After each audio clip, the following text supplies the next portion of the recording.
40일 사순절 묵상 첫날입니다.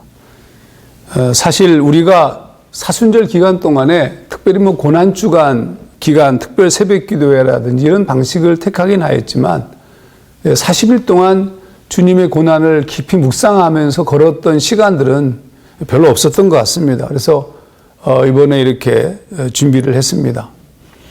저와 함께 40일 동안 주님의 길을 묵상하는 사순절, 40일 사순절 묵상. 여러분이 제가 쓴 책을 참조하고 같이 병행하시면 더 도움이 되리라고 생각합니다. 사순절은 AD 325년 니케아 종교회의 이후에 교회가 지키는 절기가 되었는데 주일을 포함하면 46일입니다. 주일을 뺀 40일을 사순절로 지켰습니다.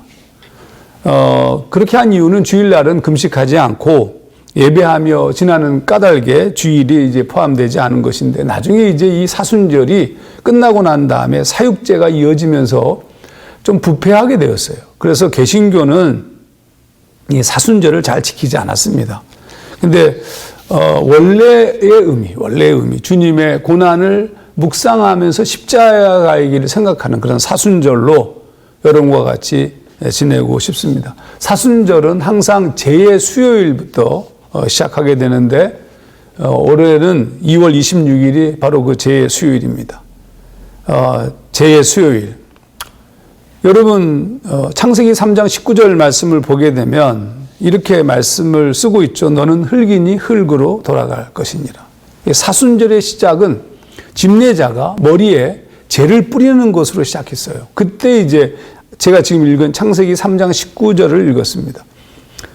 사람의 머리에 재를 뿌린다는 것은 욥기 표현처럼 죄와 죽음을 표현한 겁니다. 그러니까 내가 원래 죄된 존재입니다. 내가 아무것도 아닌 존재입니다. 그런 자신의 죄를 자복하고 회개하는 행위였습니다.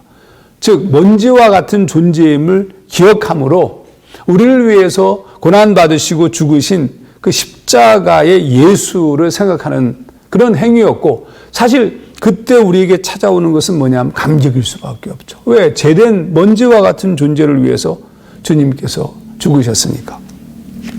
그러므로 제의 수요일은 우리의 죄로 인한 죽음, 절망을 표현하지만 사실은 희망을 말하고 있는 겁니다. 그리스도 예수 때문입니다. 그래서 이 사실을 정확하게 알고 있었던 보네포 목사님이 나치에 의해서 교수형을 당할 때 그가 남겼던 마지막 인사가 이 놀라운 이 비밀을 말하고 있었습니다. 이것이 마지막입니다. 그러나 나에게 있어서는 삶의 시작입니다. 여러분 제수요일 교회에서 제수요일 예배를 드리고 있는 교회도 있겠지만 여러분 개인적으로 하시는 분들은 보통 이제 이 제는 이전에 지난해 종려주일 때 사용했던 올리브 나무, 종려나무를 태운 것을 사용했는데 그건 기억하자는 거죠. 그런데 우리는 여러분이 편한 종이라든지 나뭇가지든지를 태우시면 됩니다. 그 태워서 재를 만드시고요.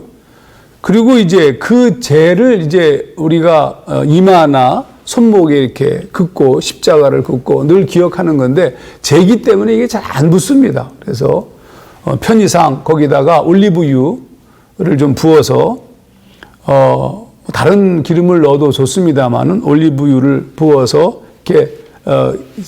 이렇게 표시할 수 있는 준비를 하시면 됩니다. 제가 좀 준비해 가지고 왔는데 이렇게 접시에다가 재를 태워 가지고 그다음에 그 태운 것을 기름을 섞었습니다. 이 섞은 이 기름을 이 재를 이렇게 한 다음에 그거를 자기 손목이나 근데 이렇게 그으시면 됩니다. 이게 진하게 안 하면 잘 안 나오는 그런 문제점은 좀 있습니다. 하지만 상징이니까 이렇게 여러분이 그윽고 난 다음에 이걸 스마트폰이나 사진을 좀 찍어 두시고요. 이거 찍어 둔 걸 가지고 이제 일주일 내내 이번 사순절 기간 동안에 가끔씩 내가 죄인이라는 것, 내가 죄 같은 존재임을 그렇게 고백하는 것을 확인하는 시간을 가지시면 됩니다. 교회에서는 여러분이 재수요일 예배를 드릴 텐데, 혹은 그렇지 않을지라도 이 손목이나 이마에 찍은 십자가를 사진으로 찍고 기억하시면서 지내시면 됩니다. 그리고 제가 그 책에다 썼지만 이렇게 기도하시기 바랍니다. 나는 죽어야 마땅한 죄인입니다. 이 시간 죄를 마음에 뿌리며 그 죄된 존재임을 인정하며 고백합니다. 이처럼 고백한 이 사람을 용서하여 주시고 주님의 구속을 누리며 기쁨을 회복시켜 주옵소서. 예수님 이름으로 기도합니다. 아멘. 오늘 첫 시작인데 매일매일 주님의 고난을 묵상하면서 함께 걸어가기를 소망합니다.